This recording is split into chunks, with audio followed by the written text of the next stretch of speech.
वाराणसी के आसपास भी तमाम जगह पे जैसे बलिया में स्थिति बड़ी हिंसात्मक हो गई है, उसको लेकर बलिया वाराणसी मंडल में नहीं है भाई। ऐसा है कि हमारे मंडल में जौनपुर, गाजीपुर, चंदौली तीनों जगह स्थिति समान है। और इसका कारण ये है कि कल रात में ही जैसे ये इनपुट आया था, हम लोगों ने रात में ही सभी जितने भी हमारे ऐसे विभाग है जिससे संबंधित थे सभी के साथ बैठक करके उनको सबको सचेत कर दिया गया था।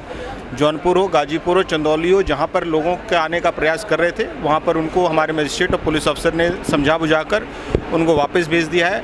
एक केवल मैंने कहा कि बनारस में एक ओडिहार से एक ट्रेन आई थी जिससे में कुछ बच्चे निकलकर इसको तोड़फोड़ को अंजाम दिए हैं और उस पर जो भी हम लोग को नियमानुसार कार्रवाई करना है वो करेंगे। लेकिन बाकी इन जनपदों में स्थिति हमारे मंडल में सामान्य है और आगे भी सामान्य रहेगी। जौनपुर से भारी संख्या में युवक आए थे और क्या ये इंटेलिजेंस नहीं, जौनपुर से नहीं, जौनपुर से कोई नहीं आया था। जौनपुर में जो लोग आने का प्रयास कर रहे थे उनको वहाँ पर जौनपुर प्रशासन ने वहीं पर उनसे बातचीत कर उनको वहीं पर समझा बुझाकर अपने घरों को भेज दिया है और शांतिपूर्ण ढंग से ज्ञापन लेकर उनको डिस्पर्स कर दिया है।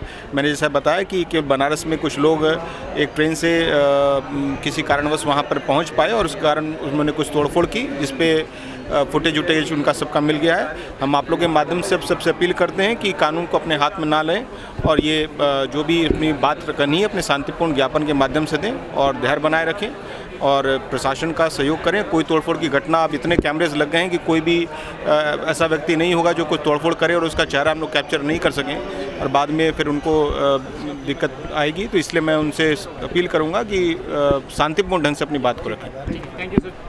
कि कल शाम को इनपुट आया था वाराणसी में कि आसपास के कुछ ज़िलों के लोग यहाँ पे आके और जो आर्मी की पॉलिसी आई है उसके प्रोटेस्ट में इकट्ठे हो सकते हैं। और जैसा कि कल काफ़ी ज़िलों में और काफ़ी प्रदेशों में घटनाएं हुई, उसको देखकर ये भी आशंका थी कि यहाँ पे काफ़ी बड़े पैमाने पर तोड़फोड़ की घटनाएं भी की जा सकती हैं।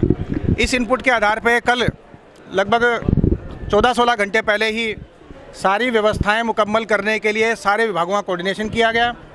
सारे विभागों के कोऑर्डिनेशन में जो ट्रांसपोर्टेशन है जिसमें रेलवे है, हमारा रोडवेज़ है, उनके अलावा RPF, GRP, cantt board, army के जो ऑफिस के लोग हैं, उनके साथ साथ बाकी प्रशासकीय विभाग जिसमें प्रशासन, पुलिस के अलावा नगर निगम और अन्य प्रकार के लोग भी रहते हैं, सारा समन्वय पूरी रात को किया गया। पूरे रात को समन्वय करने के उपरांत सारी ड्यूटी डिप्लॉयमेंट, बैरिकेडिंग की प्लेसिंग, इनपुट इकट्ठे करने की तैयारियां वो सारी की गई और सुबह सुबह अर्ली मॉर्निंग का डिप्लॉयमेंट भी किया गया। उसका नतीजा ये रहा कि बाकी ज़िलों के कोऑर्डिनेशन की वजह से, बाकी ज़िलों में भी लोगों को ना आने की वजह से, रोकने की वजह से और अन्य ज़िलों की हेल्प से भी यहाँ पे 400 से 500 लोग बाहर के आ पाए और वो अलग अलग जत्थे में आए और उनके अलग अलग जत्थों को अलग अलग जगह रोकने का जो प्रशासनिक और पुलिस का काम हो वो भी हुआ। इसमें मुख्य रूप से गाजीपुर रोड से संधा के आसपास कुछ 200 के आसपास लोगों ने एंट्री करने की कोशिश की गई थी, उनको समझाया गया। उसके बाद शहर में उसमें से 25 के 30 के लोग आसपास आ पाए। इसके अलावा कोई ओडिहार से ट्रेन आई, उसमें करीब 100-150 के आसपास लोग आए। इसके अलावा करीब 100-200 लोग लोकल थे, उनमें पहले कुछ कैंट रेलवे स्टेशन पे लोग आए थे सुबह सुबह, उनको समझाया गया। कुछ आर्मी के कैंट के अंदर ऑफिसेज में लोग आने की कोशिश कर रहे थे, उनको समझाया गया। इसके अलावा संधा पे जो लोग आए थे उनको समझाया गया। लेकिन जो ट्रेन से उतरे थे बाहरी ज़िलों के लोग वाराणसी सिटी स्टेशन पे, उनमें से 100-150 अनरूली एलिमेंट्स ने कुछ बसों में तोड़फोड़ की। जब वो वहाँ से शहर की तरफ बढ़ रहे थे तो कुछ रोडवेज बसेज हैं उनमें पहले उन्होंने शीशे तोड़े, फिर कैंट बस अड्डे में अंदर एंटर करके 8-10 बसों के शीशे तोड़े, और उसके बाद थोड़ा और आगे बढ़ के एक टायर और ड्रम में रेलवे ट्रैक के पास आग भी लगाई। कुल मिला के केवल इतनी घटनाएं हुई हैं, करीब 10-12 बसेस के शीशों को और एक प्राइवेट कार के शीशों को क्षति पहुंची है। और इसके अलावा एक ड्रम और एक टायर जो उनको कुछ नहीं मिल पाया, तो वो रेलवे ट्रैक के पास आबादी से दूर एक जलाने की घटना हुई है। उसी में आशापुर के आसपास जब इनको रोकने की कोशिश की जा रही थी कि कुछ लोगों ने रेलवे ट्रैक पे चढ़ के 5-10 मिनट बाद पत्थरबाजी की 5-10 मिनट तक।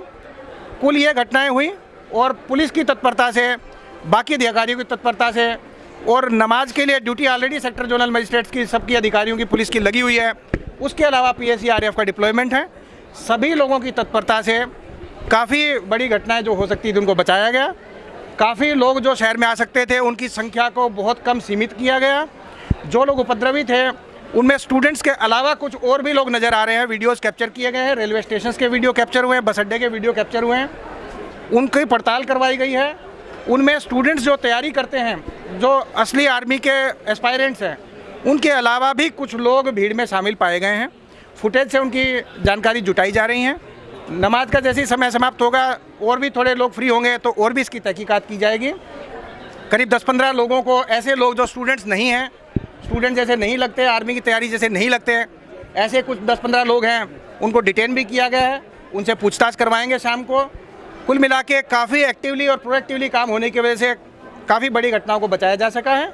और प्रशासन, पुलिस सारे डिटर्मिंड हैं कि भविष्य में भी ऐसी घटना ना हो। आज के कोऑर्डिनेशन में जहाँ जहाँ इश्यूज़ आए, रोडवेज़ के हों चाहे रेलवे की ट्रेन के टाइमिंग के हों, वो दोबारा से शाम को बैठ के अधिकारी चर्चा करेंगे। भविष्य में आने वाले 1 हफ्ते तक ऐसे कई इनपुट कई शहरों के लिए जारी हुए हैं। वाराणसी में भी कोई नहीं है, परंतु उसकी भी तैयारी की जाएगी। अब ये सारी घटनाएं जो 9 से लेकर 10:30 बजे के बीच में हुई, 10:30 पौने 11 बजे से पूरे हालात सामान्य हैं पूरे ज़िले के और पूरे शहर के। उसके बाद कहीं कोई घटना नहीं हुई है। ये 1-1.25 घंटे का जो स्पेल था, केवल उसमें ये चीज़ें हुई थी। अब सारी चीज़ें शांतिपूर्वक हैं। अब नमाज का भी समय हो गया है, अधिकतर लोग नमाज ड्यूटी में लगे हैं कि वो एक सेंसिटिविटी जो फ्राइडे की थी उसकी वजह से कोई घटना ना हो। कुल मिला के काफ़ी शांति बनाने के लिए सारे लोग मेहनत कर रहे हैं, और मैं विश्वास दिलाना चाहूँगा कि आगे भी वाराणसी में शांति बनी रहेगी। सर, पत्थरबाजी की भी घटना हुई है, तो क्या इस तरह से उनके ऊपर किसी तरह की कोई कार्रवाई भी होगी? क्या उनके पोस्टर भी लगेंगे शहर में जिन्हें चिन्हित किया जा रहा है? अभी मैं आपको बताऊं कि शहर की प्रायोरिटी सुबह का जो इशू था उसको टैकल करने की थी, और अब दोपहर की फ्राइडे वाली जो सेंसिटिविटी है उसको टैकल करने की है। जब सारी चीज़ें समाप्त हो जाएंगी उसको बाद शाम को सारी चीज़ों पर निर्णय लिया जाएगा कि इसमें किस प्रकार से क्या क्या घटनाओं में क्या क्या कार्रवाई होनी है।